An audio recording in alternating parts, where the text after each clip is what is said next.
السلام علیکم ورحمۃ اللہ وبرکاتہ۔ آج ہم آداب زندگی اس کتاب سے حج کے آداب 22 باب کا آغاز کرتے ہیں۔ بسم اللہ الرحمن الرحیم۔ نمبر 1، حج کرنے میں تاخیر اور ٹال مٹول ہرگز نہ کیجیے۔ جب بھی خدا اتنا دے کہ آپ اس خوشگوار فریضے کو ادا کر سکے تو پہلی فرصت میں روانہ ہو جائیے۔ زندگی کا کوئی بھروسہ نہیں ہے کہ آپ اس فریضے کو ایک سال سے دوسرے سال پر ٹالتے رہیں۔ قرآن میں ہے وَلِلَّهِ عَلَى النَّاسِ حِجُّ الْبَيْتِ مَنِ اسْتَطَاعَ إِلَيْهِ سَبِيلًا وَمَنْ كَفَرَ فَإِنَّ اللَّهَ غَنِيٌّ عَنِ الْعَالَمِينَ۔ اور لوگوں پر خدا کا یہ حق ہے کہ جو اس کے گھر تک پہنچنے کی استطاعت رکھتا ہو وہ اس کا حج کرے، اور جو اس حکم کی پیروی سے انکار کرے تو اسے معلوم ہونا چاہیے کہ خدا سارے جہانوں والوں سے بے نیاز ہے۔ انسان کی اس سے بڑی تباہی اور محرومی کیا ہوں گی کہ خدا اس سے بے نیازی اور بے تعلقی کا اعلان فرمائے۔ حدیث میں ہے جو شخص حج کا ارادہ کرے اسے حج کرنے میں جلدی کرنی چاہیے، کیونکہ ممکن ہے وہ بیمار پڑ جائے، ممکن ہے اونٹنی کھو جائے، اور ممکن ہے کوئی ایسی ضرورت پیش آ جائے کہ حج ناممکن ہو جائے۔ مطلب یہ ہے کہ وسعت ہونے کے بعد خواہ مخواہ ٹال مٹول نہ کرنی چاہیے۔ معلوم نہیں کہ آئندہ یہ ذرائع اور وسعت و سہولت باقی رہے یا نہ رہے، اور پھر خدا نخواستہ آدمی حج بیت اللہ سے محروم ہی رہ جائے۔ خدا اس محرومی سے ہر بندے مومن کو بچائے رکھے، آمین۔ نبی صلی اللہ علیہ وسلم نے ایسے لوگوں کو انتہائی سخت انداز میں تنبیہ فرمائی ہے۔ حدیث میں ہے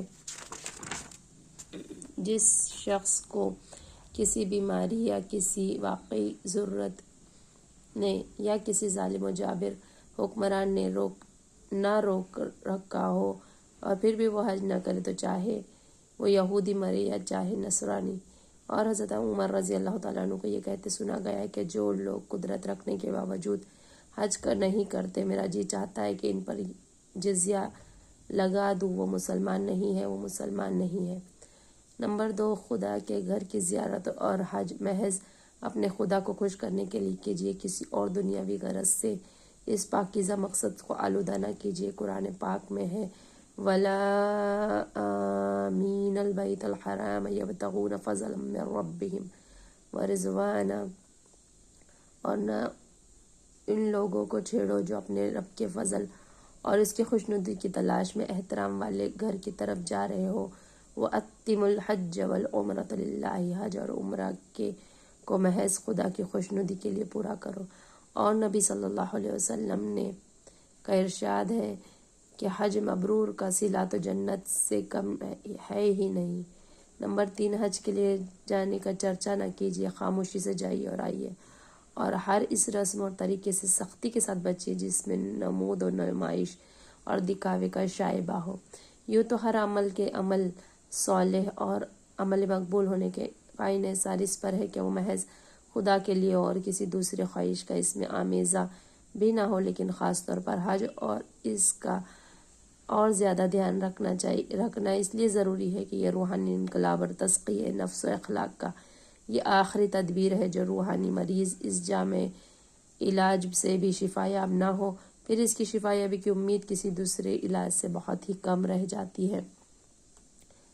نمبر 4، حج کو جانے کی وسعت نہ ہو تب بھی خدا کے گھر کو دیکھنے کی تمنا اور روضہ رسول صلی اللہ علیہ وسلم پر سلام پڑھنے کی آرزو اور حج سے پیدا ہونے والی ابراہیمی جذبات سے اپنے سینے کو آباد اور منور رکھیے۔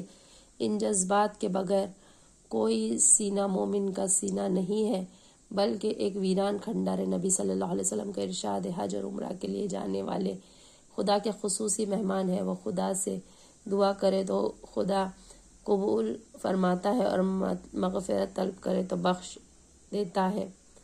نمبر 5، حج کے لیے بہترین زاد راہ ساتھ لیجیے۔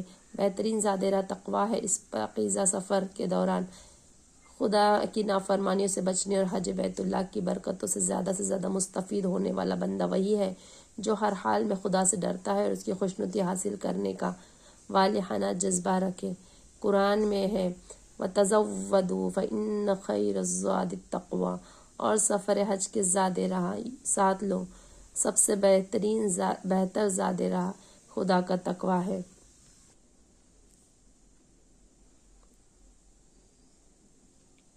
نمبر 6، حج کا ارادہ کرتے ہی حج کے لیے ذہنی یکسوئی اور تیاری شروع کر دیجیے۔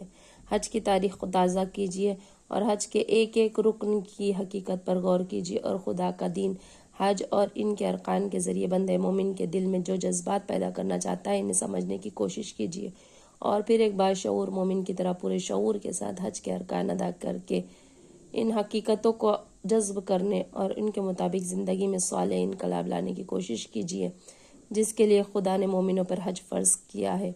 خدا کا ارشاد ہے وَاذْكُرُوا كَمَا هَدَاكُمْ وَإِن كُنتُم مِّن قَبْلِهِ لَمِنَ الضَّالِّينَ، اور خدا کو یاد کرو جس طرح یاد کرنے کی اس نے تمہیں ہدایت کی ہے، اور یہ حقیقت ہے کہ تم لوگ اس سے پہلے ان حقیقتوں سے بھٹکے ہوئے تھے۔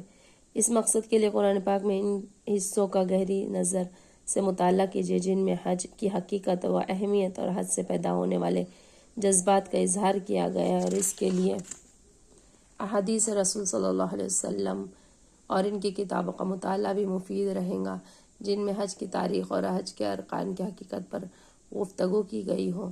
نمبر 7، حج کے دوران جو مسنون دعائیں حدیث کی کتابوں میں ملتی ہے انہیں یاد کیجیے اور نبی صلی اللہ علیہ وسلم کے الفاظ سے خدا سے وہ مانگیے جو خدا کے رسول صلی اللہ علیہ وسلم نے مانگا تھا۔ نمبر 8، اپنے حج کی پوری حفاظت کیجیے اور دھیان رکھیے کہ آپ کا حج کئی اس دنیا پرستوں کا حج نہ بن جائے جن کا آخرت میں کوئی حصہ نہیں ہے، اس لیے کہ وہ آخرت سے آنکھیں بند کر کے سب کچھ دنیا ہی میں چاہتے ہیں۔ وہ جب بیت اللہ پہنچتے ہیں تو ان کی دعا یہ ہوتی کہ ربنا آتینا فی الدنیا وما لہ فی الآخرۃ من خلاق، خدایا ہمیں جو کچھ دینا ہے بس اسی دنیا میں دے، ایسے دنیا پرست لوگوں کا آخرت میں کوئی حصہ نہیں ہے۔ آپ حج کے دوران دونوں جہاں کی سعادت و کامرانی طلب کیجیے اور خدا سے دعا کیجیے کہ پروردگار میں تیرے حضور آیا ہوں، تو دونوں زندگیوں میں مجھے کامران اور بامراد بنا، اور یہ دعا کرتے رہیے ربنا آتینا فی الدنیا حسنۃ وفی الآخرۃ حسنۃ وقینا عذاب النار، خدایا ہمیں اس دنیا میں بھلائی دے اور آخرت میں بھی بھلائی دے اور ہمیں آگ کے عذاب سے بچا۔ نمبر 9، حج کے دوران خدا کی نافرمانی سے بچنے اور انتہائی حساس رہیے۔ حج کا سفر خدا کا گھر کا سفر ہے اور آپ خدا کے گھر کے مہمان بن کر گئے، اس سے عہد بندگی تازہ کرنے گئے ہیں۔ حجر اسود پر ہاتھ رکھ کر آپ گویا خدا کے ہاتھ میں ہاتھ دے کر عہد و پیمان باندھتے ہیں اور اس کو بوسہ دے کر خدا کے آستانے پر بوسہ دیتے ہیں۔ بار بار تکبیر و تحلیل کی صدائیں بلند کر کے اپنی وفاداری کا اظہار کرتے ہیں، اور ایسی فضاؤں میں غور کی